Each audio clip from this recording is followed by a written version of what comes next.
Ok. Hola, ¿cómo están? Espero que estén disfrutando sus lecturas. Les recuerdo que eh, esta selección de lecturas que yo he hecho aquí es para que lleven un mejor bagaje cultural en su vida adulta, y no nada más en su vida adulta, en su vida joven. Yo no creo, no caso con esa idea de que porque se es joven se tiene que ser tonto. No, creo que debe uno tener cierta cultura. Ah, si se fijan bien, nosotros llevamos un orden cronológico de, sobre todo, la literatura del mundo occidental. No voy a recordarla toda, aunque siempre hago ahí un pequeño flashback de prehistoria, cultura antigua, griegos, Roma o latinos, y acabamos de terminar la Edad Media. Por ahí, por cierto, les voy a enviar la línea del tiempo del Renacimiento. Ya por ahí deben de tener la definición del humanismo. Y es ahí en el humanismo donde me voy a tener un ratito, pero déjenme, lo último que vimos fue la Edad Media, este periodo gigantesco de 1000 años prácticamente, donde contrariamente a lo que mucha gente cree, sucedió muchas cosas, más cosas de las que nos imaginamos, inclusive algún sistema o algún movimiento literario que aún hoy en día está en uso. Viene de ahí, ya les decía yo, de todas estas canciones que luego oímos con el Buki o con Yuri o con Thalía, donde dice que estoy en la cárcel de tu amor y no sé qué cosa. Pues todo eso nos viene del amor cortés realmente. Y luego ya cuando la mujer ya es tratada como una gema, hay una canción que se llama Gema, tú como gema preciosa, o sea, ya como algo más espiritual, más intangible. Bueno, eso es del Dolce Stil Nuevo. Fíjense, desde allá viene todo esto, hace 700 años, y lo tenemos en nuestras canciones contemporáneas. Bueno, eh, todo eso que lo vimos en la Edad Media, la novela de caballería, los cuentos pequeños como los ejemplos o cosas por el estilo, todo esto es un aporte de la Edad Media. ¿Por qué entonces tenemos esa idea de que la Edad Media es una época oscura? Porque realmente lo fue en otro sentido. La vida para las personas era terriblemente difícil. No estoy hablando de los nobles, ni estoy hablando de los religiosos, estoy hablando del pueblo en común, los que sembraban, los que cuidaban ganado, los que trabajaban haciendo cosas manuales, etcétera, etcétera. Eh, la vida era terrible, era terrible. Y la Iglesia Católica, que era la mandamás en esta época de la Edad Media, no lo hacía más fácil. Impuso sus reglas de una manera rígida.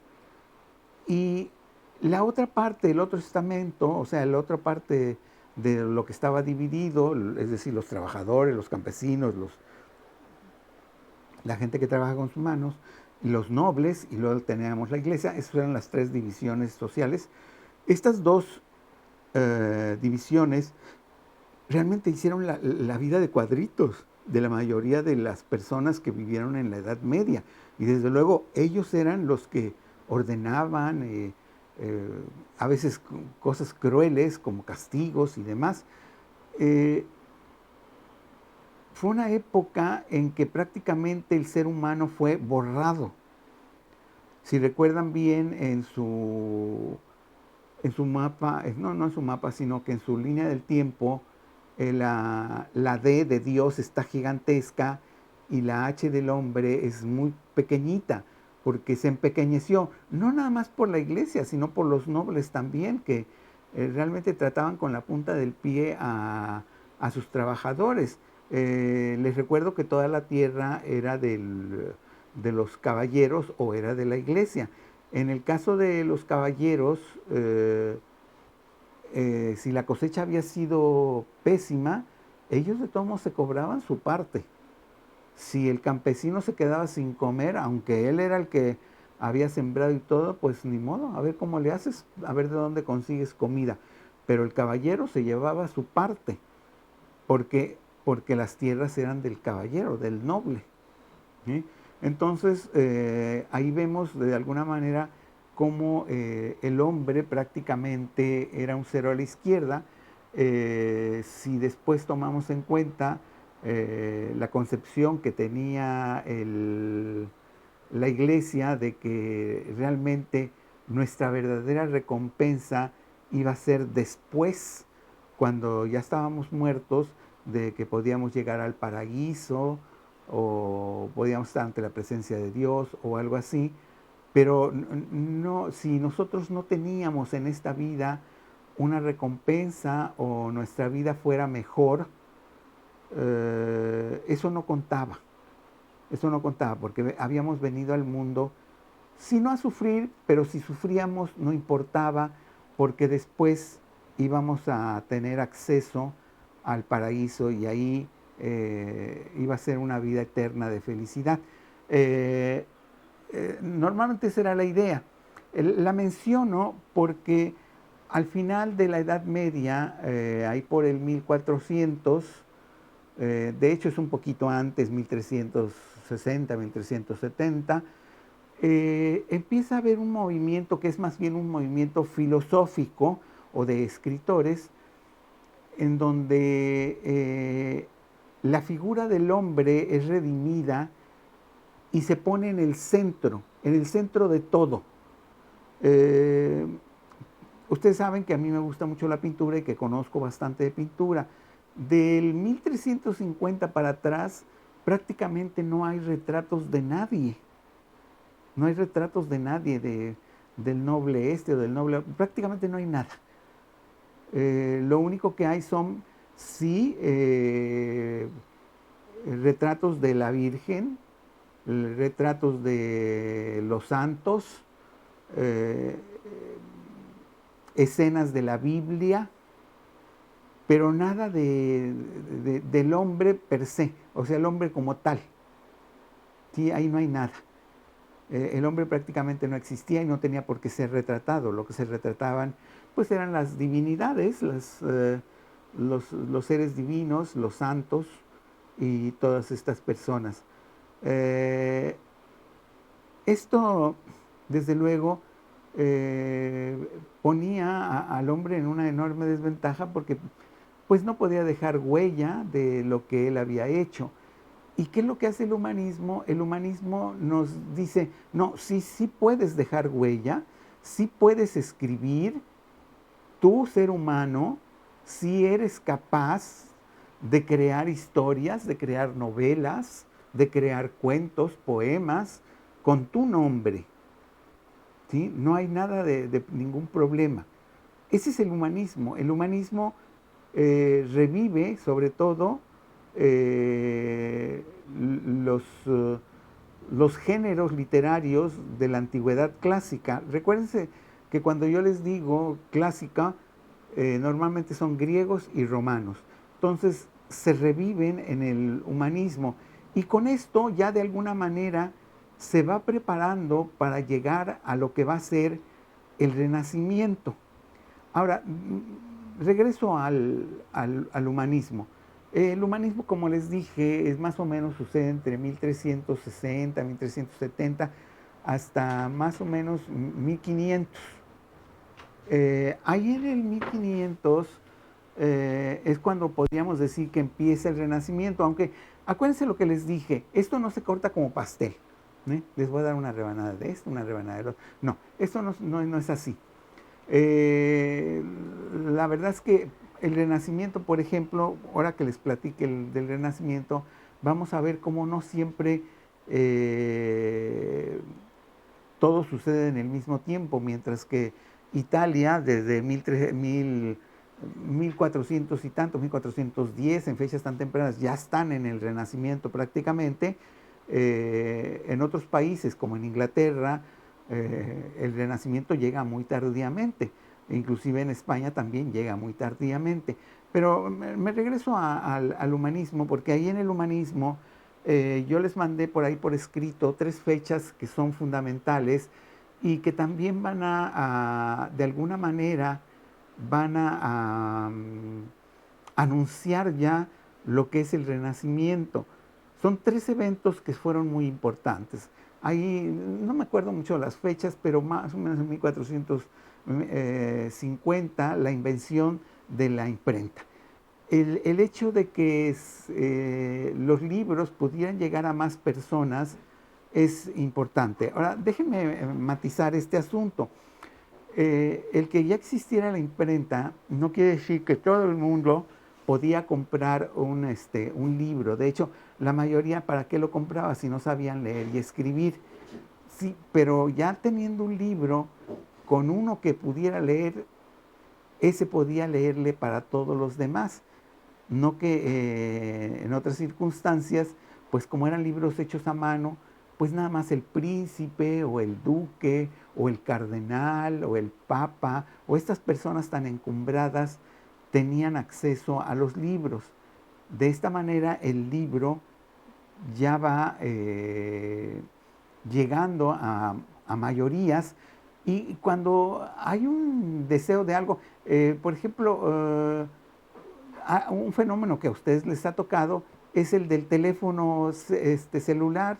Eh, Al principio a nadie le importaba el teléfono celular, era algo del otro mundo, incluso eran unos telefonotes enormes, ¿no?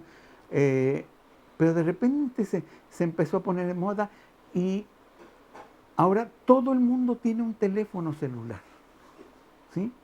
¿Por qué? Porque se creó esa necesidad y estaba además ahí ya el invento. Y lo que es más, cada año vienen teléfonos más sofisticados, con mucho más cosas. Bueno, lo mismo sucedió, toda proporción guardada, con con la imprenta. Nadie había sentido que era necesario el libro hasta que de repente se dio cuenta de que ahí estaba el libro y que te podía costar económicamente. Es decir, recuerden que antes los libros eran hechos a mano, eran extraordinariamente caros. Un libro les tomaba 6 meses mínimo o un año hacer un libro, uno solo. Y aquí en la imprenta, pues, no sé, salían 100, 200 ejemplares de un golpe, ¿sí? De hecho, se sabe, porque hay censo, que se abrieron más de 200 imprentas en toda Europa en ese periodo de 1450 a 1500. ¿Sí? Nada más dense cuenta la cantidad de libros que se escribieron. Desafortunadamente no quedaron muchos, entre las guerras y la destrucción y todo eso, los libros fueron destruidos. Bueno, ese fue uno de los eventos muy importantes que de alguna manera ya nos estaban anunciando el Renacimiento. La otra fue la caída de Constantinopla, que ya les había contado que fue como un baño de agua fría para todos los europeos, porque nunca pensaron que los árabes o los musulmanes fueran de alguna manera a atacar propiamente una de las capitales del Imperio Romano. Recuerden que cuando Constantino muere, que tenía 2 hijos, divide su imperio en el que se queda en Roma, en Italia, y el otro que tiene su sede en Constantinopla.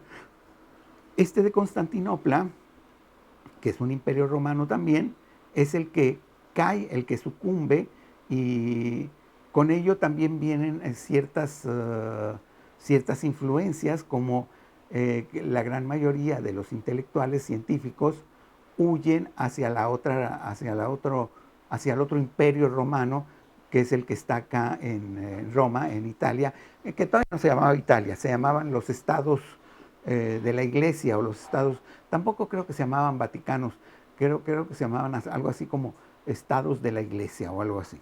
Pero era una franja que estaba en medio de la bota itálica. Y entonces vienen para acá, ese fue el segundo evento importantísimo que sucedió. El otro evento fue el descubrimiento de América. ¿Sí? Yo siempre se los he explicado como, es como si mañana nos dijeran que a un lado de nuestro planeta hay otro planeta igualito al nuestro y con gente como nosotros. Bueno, sería así como el shock de la vida, ¿no? Pero ¿cómo? Hay personas como yo en otro planeta. Sí, sí, está aquí al lado de nosotros. Bueno, así fue el descubrimiento de América. El descubrimiento de América trajo una serie de cuestiones muy extrañas, ¿no? Para empezar, los europeos al principio se cuestionaban si los seres que estaban acá en América tenían alma, ¿no? Desde ahí nace toda estas discriminaciones y demás, ¿no? Cuando vemos al otro, el que no es de mi color, o no tiene el pelo como yo lo tengo, o no tiene los ojos como yo los tengo, ¿no? Entonces es distinto, y como es distinto, pues a lo mejor es malo o es peligroso, ¿no? Que de alguna manera es la filosofía del señor Trump allá en Estados Unidos. Pero bueno, no ensuciemos nuestra cátedra. Estos tres eventos marcan este final de la Edad Media y de alguna manera van a anunciar ya lo que es el Renacimiento propiamente, y vuelvo a lo mismo, ya con el humanismo en su apogeo en este final de Edad Media, es decir, 1360, 1380, 1500 aproximadamente, ¿no? La filosofía del humanismo con grandes filósofos y grandes artistas que ya empiezan a poner en el centro de todo lo que está sucediendo al ser humano. Bien, con esto voy a terminar porque esto es nada más una breve introducción para lo que sigue. En mi próxima plática voy a hablar sobre lo que es el Renacimiento. Nos vemos en la otra.